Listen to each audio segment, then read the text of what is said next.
දෙනාටම සුබදෑසනක් වාසනාවන්ත දිනයක් ප්‍රාර්ථනා කරනවා. දයාබර සොයුරියනි ආදර දරුවනි අද දවසේදී අපි විශේෂයෙන් අවධානය යොමු කරන්න බලාපොරොත්තු වෙනවා. මිනිස්යන් ලෙස අප හැම කෙනෙකුගේම ජීවිතයේ විශේෂයෙන් අවධානය යොමු කළ යුතු අවබෝධයක් තිබිය යුතු ශ්‍රේෂ්ඨයක් පිළිබඳව ගුණාත්මක කතා බහක් දෙන්නට. නිසා මා විශේෂයෙන් අද දවසේදී ඔබ හමුවේ කතා කරන්නට අදහස් කළා ගැටලු කළමනාකරණය පිළිබඳව උපදේශන මනෝවිද්‍යාවේ කතා කරන එක්තරා අංශයක් පිළිබඳව ඔබ දැනුවත් කරන්නට. අපි ඉංග්‍රීසි භාෂාවෙන් කියනවා problem management counseling. එහෙම නැත්නම් ගැටලු කළමනාකරණ උපදේශනය. අප දන්නවා අපගේ අවබෝධය තුළ අප ජීවත් වන මිනිස්යන් විදිහට අපි නිරන්තරයෙන් නිතැතින්ම ප්‍රශ්න ගැටලු අර්බුද ගැටුම්කාරී තත්ත්වයන් හරහා නිරන්තරයෙන් ජීවත් වන ජීවිත ගමනක නියැලෙන මිනිස්සු. පොදු අවබෝධය තුළ අපිට ඉතාමත්ම පැහැදිලිව කතා කරන ශේෂ්ත්‍රයක කියවෙනවා මිනිස්සු මැරිලා පැයක් යනකම් මනුෂ්‍ය ජීවිතේ ප්‍රශ්න තියෙනවා කියලා. මම කියන්නේ මම කතා කරන දේ ඔබට වැටහෙනවා ඇති. මිනිස්යන් මියදුණයින් පස්සෙත් මරුණයින් පස්සෙත් මැරිලා පැයක් යනකම් මනුෂ්‍ය ජීවිතේ ප්‍රශ්න තියෙනවා. ඇයි එහෙම කියන්නේ? මරුණු ශරීරයේ මෘත දේහයේ පැයක් විතර යනකම් ප්‍රශ්නය උෂ්ණය තියෙනවද? මම ගම්ම්‍ය කරන්න උත්සාහ කරන ඒ අදහසේ වටිනාකම තමයි මනුෂ්‍ය ජීවිතේ මරණ තාක් දුරාවට ඒ වගේම මරණයෙන් පසුව ශරීරයේ උෂ්ණය තියෙන තාක්කල් මනුෂ්‍ය ජීවිතේ ප්‍රශ්න තුළ ජීවත් වෙන මනුෂ්‍ය ජීවිතයක් තමයි අපිට උරුම. ඒ වගේම මේ මෑතකදී කියවපු එක්තරා කුඩා ඉංග්‍රීසි භාෂාවෙන් ලියවුණු පොතක තිබුණා ලස්සන අදහසක්. When the problems come, they come in swarms. ප්‍රශ්න එද්දී අපේ ජීවිතේට ප්‍රශ්න එන්නේ වෘතු පිටින්. ප්‍රශ්න එන්නේ එකක් දෙකක් විතරක් නෙමෙයි ප්‍රශ්න පොකුරක් විදිහට රංචු විදිහට එකිනෙකට නිමක් නැතුව තොරක් නැතුව අපේ ජීවිතේ ප්‍රශ්න එන අවස්ථාවන් අපි අත්දැකලා තියෙනවා. පුංචි අවබෝධයකට අපි තව යමක් කතා කළොත් සෙන් බුදුදහමේ අවධාරණය කරන එක අදහසක් තියෙනවා. ජීවිතය කියන්නේ ප්‍රශ්න ගොඩක් ජීවත් වෙනවයි කියලා කියන්නේ ඒකට උත්තර හොයන. ජීවිතය කියන ප්‍රශ්න ගොඩක් ජීවත් වෙනවා කියලා කියන්නේ ඒකට උත්තර හොයන. කවර අධ්‍යාත්මයක් ගත්තත් කිතුණු අධ්‍යාත්මයේ තුල පවා කියන්නේ දිනක ගැටලු දිනක ප්‍රශ්න දිනකට සෑහි ඒ ගැටලු තවත් දිනකට රැගෙන යන්න එපා. සූර්යාගේ නැගීමක් සමග ආරම්භන ප්‍රශ්න ඉරු අවරෙන් බැස යද්දී අවසන් කරන්න ප්‍රශ්නත් සමග නින්දට යන්න කියන අදහස පැහැදිලි කරනවා. මේ හා සමානවම කවර දහමක් ගත්තත් ගැටලුකාරී ජීවිතය, ප්‍රශ්නකාරී ජීවිතය, අර්බුදකාරී ජීවිතය පිළිබඳව අපට සැබවින්ම කතා බහ කරනවා ආමන්ත්‍රණය කරනවා. දැන් අපි අපගේ අද දවසේ මූලික අවධානය යොමු වෙන මාතෘකාව වෙත ප්‍රවිෂ්ඨ වුණොතින් අද මා ඔබට ඉදිරිපත් කරන්නට යන්නේ ගැටලුවක් ප්‍රශ්නයක් යම්කිසි ජීවිත අර්බුදකාරී තත්වයක් අප කොහොමද තාක්ෂණිකමය වශයෙන් හසුරුවා ගන්නේ කියන කාරණාව පැහැදිලි කර දෙන්නට. මම හිතන්නේ අපි කවුරුත් කැමති ඇති. ඒ දරුවන්, තරුණ දුවා දරුවන්, අපේ විවාහක අම්මලා තාත්තලා, සහෝදර සහෝදරයන්, වැඩිමහලු ඔබ අප හැම කෙනෙක්ම කැමතියි අපි මුහුණ දෙන ගැටලුවක් වඩා ගුණාත්මකව, ඵලදායීව, තාක්ෂණිකමය වශයෙන් අපට අර්බුදකාරී තත්වයකට යන්නේ නැතුව ඒ විසඳ ගන්න පුළුවන්. ඒ අනුව ගැටලු කළමනාකරන උපදේශනය තුළ මා ඔබට කිව් ලෙසම ප්‍රොබ්ලම් මැනේජ්මන්ට් කවුන්සලින් කියන ශාස්ත්‍රය තුළ ගැටලුවක් ගුණාත්මකව තාක්ෂණිකමය වශයෙන් විසඳා ගැනීම පිළිබඳව මූලික නිර්ණායකයන් පහක් කතා කරනවා. මූලික නිර්ණායකයන් පහ හඳුනාගත්තම අපි සැබවින්ම යම් ආකාරයක බලයක් නැත්නම් න්‍යායාත්මක ක්‍රමවේදයක් දන්න අයෙක් බවට පත් වෙන බව යම් ආකාරයකට ගැටලුව හසුරුවා ගැනීම පිළිබඳව. මා පළමුව ඔබට මේ නිර්ණායකයන් පහ පැහැදිලි කරන්න. පළමු නිර්ණායකය තමයි ගැටලුවක් කළමනාකරණය කිරීමේදී නිවැරදි නිශ්චිත ගැටලුව ප්‍රශ්නය හඳුනා ගැනීම. අපි ඉංග්‍රීසි භාෂාවෙන් කියනවා identify your problem. පළමුව මම වර්තමානයේ මේ වෙත් නැත්නම් මගේ ජීවිතේ, මගේ විවාහයේ, මගේ අධ්‍යාපනයේ, මගේ සම්බන්ධයාවන් තුළ වෙන්නට පුළුවන්. මම අත්දකින්න ගැටලුකාරී තත්ත්වය මොකක්ද කියන එක නිරවුල්ව වටහා ගත යුතුයි. මම ඔබට පැහැදිලි කරලා ඉවත් කළා අපි අවධානය යොමු කරන්නේ ප්‍රශ්නය දෙස ප්‍රශ්නයේ වෙත වෙනුවට ඊට අදාළ වෙනත් කරුණු කාරණා සහ වෙනත් ගැටලුව තුලින් පැන නැගුණු යම් ආකාරයක ඒකේ අතුරු ප්‍රතිඵල නැත්නම් අතුරු ප්‍රතිවිපයක් විපාකයන් කෙරෙහි අවධානය යොමු කරමින් අපි අසරණ වෙන තත්ත්වයන් බොහෝ විට ජීවිතේ දැකලා තියෙනවා. ඒ අනුව අපේ පළවෙනි අවධානය identify your problem. ඔබේ ප්‍රශ්නය පළමුව වටහා ගැනීම. නිශ්චිතව මම මුහුණ දෙන, මගේ ජීවිතයේ මුහුණ දෙන, අපේ පවුල මුහුණ දෙන, අපේ සම්බන්ධයාව තුළ අපි මේ විදි මුහුණ දෙන ප්‍රශ්නේ මොකද්ද, ගැටලුව මොකද්ද කියලා වටහා ගැනීම. නම් පළවෙනි පියවර තමයි ප්‍රශ්නය හඳුනා ගැනීම. දෙක, ප්‍රශ්නයට අදාළව අපිට හඳුනාගත හැකි විකල්ප විසඳුම් හඳුනා ගැනීම.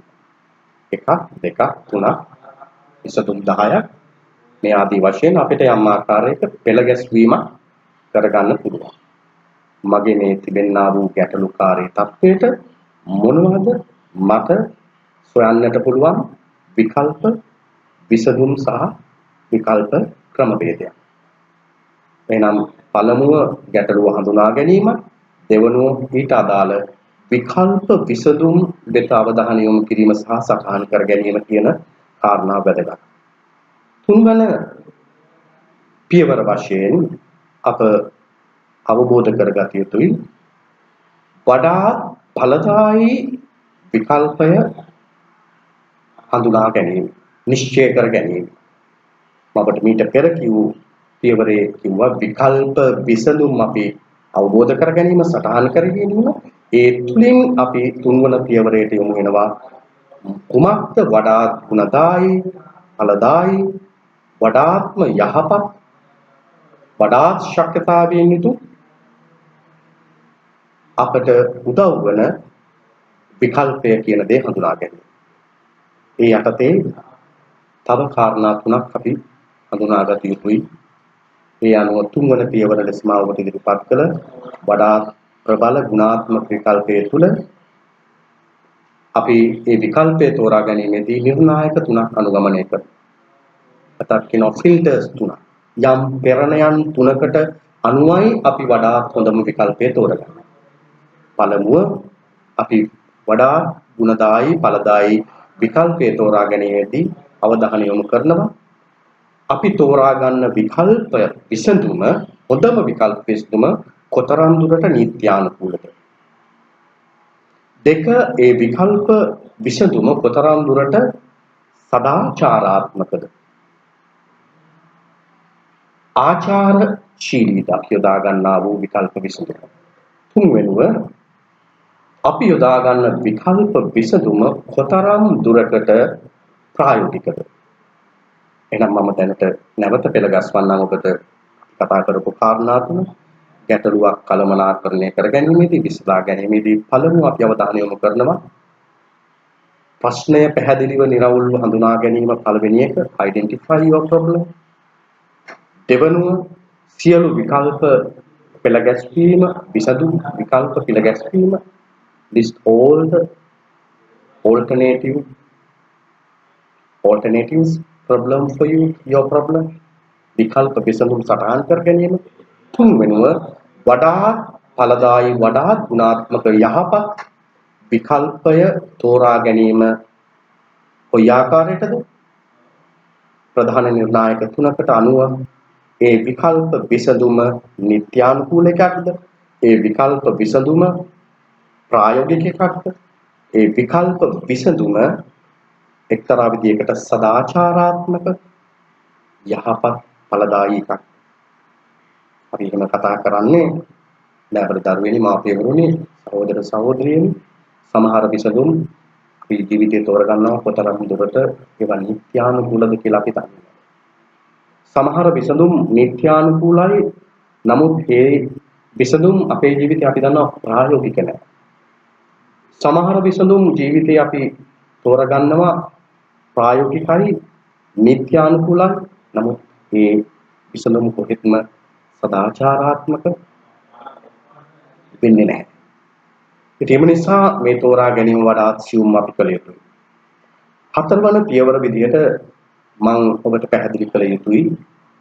අප තෝරාගත් ඒ හොඳම විකල්පය අර පෙරණ තුනට අනුව අපි තෝරාගත් හොඳම විකල්පය කොටස් වශයෙන් වර්ග කරගෙන බෙදාගෙන සෙමෙන් අපි ප්‍රශ්නයට අදාළ විසඳුම වෙනුවෙන් ඒ තෝරාගත් විකල්පය අනු කොටස් වලට බෙදාගෙන ටිකින් ටික ක්‍රියාත්මක කරනවා ප්‍රශ්නේ විසඳීම වෙනුවෙන් බල ගන්නවා. පස්වන පියවර විදිහට අපි නැවතත් අපි කියන ෆලෝ අප් එකක් කරනවා. යම් කාලයක් ප්‍රශ්නේ විසඳුම වෙනුවෙන් අපි නියැලිලා කටයුතු කරලා පිළිතුරු හොයලා අපි ආපසු හැලී බැලීමක් කරනවා. අපි කොතරම් දුරට ප්‍රායෝගිකද? අපේ ප්‍රශ්නේ විසඳා ගැනීම කොතරම් දුරට සදාචාරාත්මකද? කොතරම් දුරට ගුණාත්මකව ප්‍රායෝගිකව අපි ඉෂ්ට සිද්ධ කෙරුවද කියලා. ඔබේ පහසුව තකා නැවතත් මම මේ පියවර පහ ලඝු කරන්නම් එකිනෙකට පිළිවෙලින්.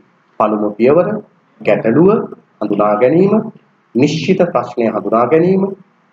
දෙවනුව ඒ ප්‍රශ්නයට අදාළව අපි දකින විකල්ප විසඳුම් අවබෝධ කර ගැනීම, සටහන් කර ගැනීම හෝ ඒ පැහැදිලි කර ගැනීම.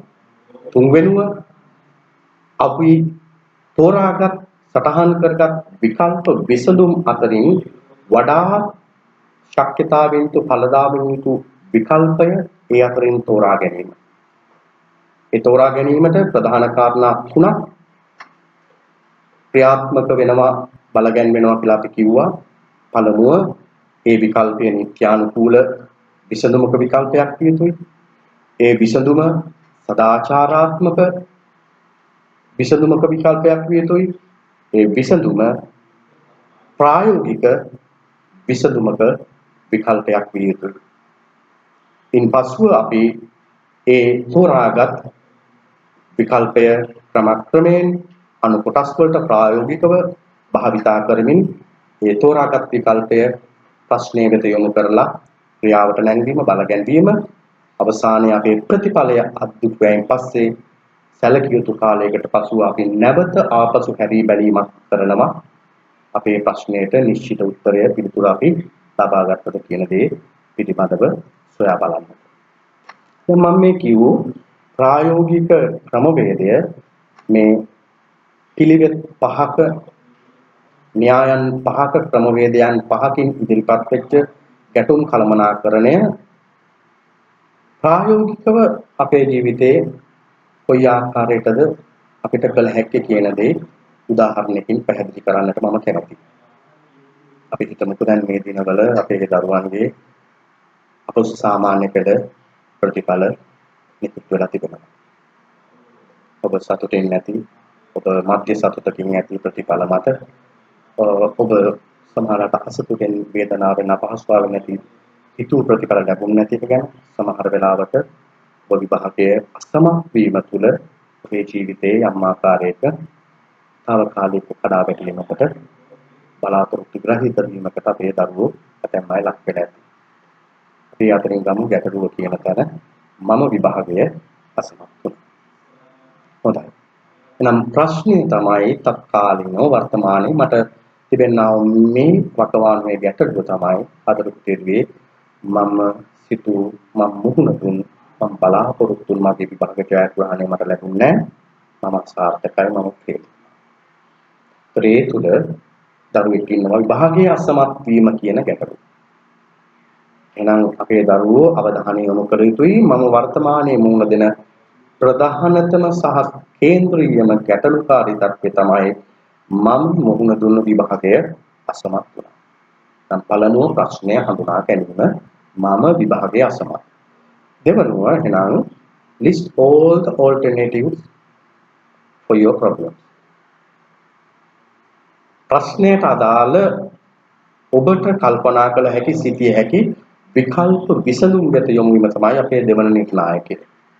ඒ අනුව දරුවෙක් හිතන්න පුළුවන් මම ආයේ කවදාවත් විභාගයට මුහුණ දෙන්නේ නැහැ. මට ඇති. මට එපා වෙලා තියෙනවා. අපි කියනවා මනෝවිද්‍යාවේ විශේෂිත හේතුන් දෙකක් self blame and self harm කියලා. සමහර දරුවෝ තමුන්ට මේකට පරිභව කරගන්නවා. නැත්නම් තමුන්ට නිස්කාරණේ දොස් පවර ගන්නවා. නැත්නම් සමහර දරුවෝ ඒ එහාට ගිය ශරීරයට හානි කරගන්නවා, තුවාල කරගන්නවා. ශරීරය විතරක් නෙමෙයි හිත මනස වේදනාවට කලකිරීමටපත් කරගන්නවා. self harm self blame මේ දෙකම නරකයි. මේ වගේ දේවල් කරගන්න පුළුවන් මේ විකල්ප.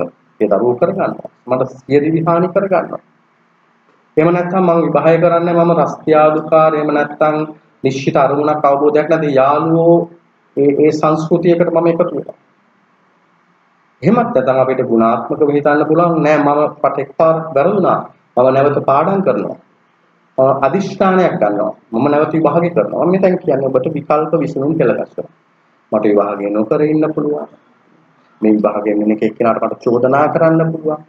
සමාජයට විවෘත වෙන්නේ නැතුව මට සමාජයෙන් හැංගිලා ටැග් ගැහි ජීවත් වෙන්න පුළුවන්. එහෙම නැත්නම් මට ඉගෙන ගන්න බෑ මම වෘත්තීයමය තත්වයකට සුළු මුදලක් හරි හම් වෙන රැකියාවකට මම යොමු වෙනවා. තේරෙනවද? මේ ආදී වශයෙන් අපිට ගැටලුවට අදාළව විකල්ප විසඳුම් පෙළ ගැස්වීමක් කරන්න පුළුවන්.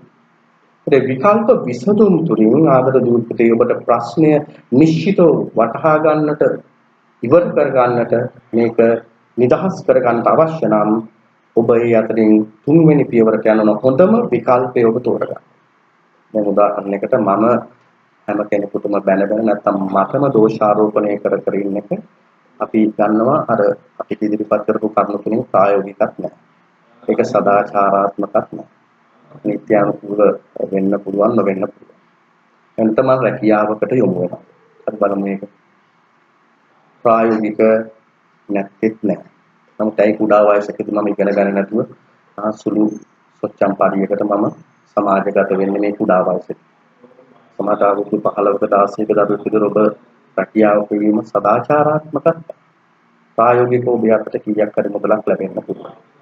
නම් මේ විදිහට අපේ විකල්ප අපි බලන්න ඕන අර පෙරණ තුනට නැත්තම් ෆිල්ටර්ස් තුනට දාලා මම මේ බල ගන්නවන් යන ක්‍රියාත්මක කරන්නට යන දේ මම සමාජයෙන් හැංගෙනවා මට දෝෂාරෝපණය කරනවා දෙමාපියන්ට දෝෂාරෝපණය කරනවා මම ඉගෙන ගන්නෙ නෑ මම රැකියාවකට යනවා එහෙම නැත්නම් මම පාඩම් කරලා නැවත මගේ දුර්වල තැන් කෙරෙහි අවධානය යොමු කරලා මම නැවත ගුණාත්මක විදිහට විභාගයට මුහුණ දෙලා ලබන වසරේදී මම විභාගයෙන් සමත් වෙනවා. මේ විකල්ප අතරින් අපිට ආදර දුවේ පුතේ දෙමාපියනි වඩාත්ම ඵලදායී විකල්පයේ විදිහට තෝරා ගන්නට වෙන්නේ ඔබ පොලයක් අරගෙන යම් වෙලාවක ඉඳලා සටහන් කරලා බලන්න නැවත මම පාඩම් කරලා විභාගයට මුහුණ දීලා මගේ අඩුලුහුඩුකම් නිවැරදි කරගෙන නැවත විභාගයේ ජයග්‍රහණය කිරීම.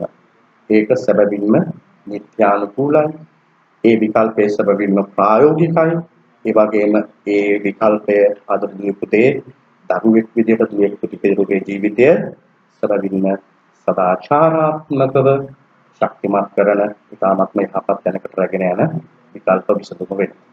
එහෙනම් අපි මොකද කරන්නේ? මේ විකල්ප විසඳුම අර බොහෝ විකල්ප අතරින් උකහාගෙන තෝරාගෙන ඒක කඩාගෙන වෙන් කරගෙන හතරවන පියවරට යනවා. ඒ විකල්පය මම කොටස් කරගෙන හැකි ඉක්මනින් ඒ කොටස් වලට අනුව මගේ ප්‍රශ්නේ විසඳා ගන්නට අවශ්‍ය අවධානයට දිශානතියට මම යොමුවෙනවා. ඒකම මම තෝරාගත්ත හොඳම විකල්පය තමයි මම නැවත පාඩම් කරලා මහන්සි වෙලා විභාගය ඡායාග්‍රහණය කරනවා.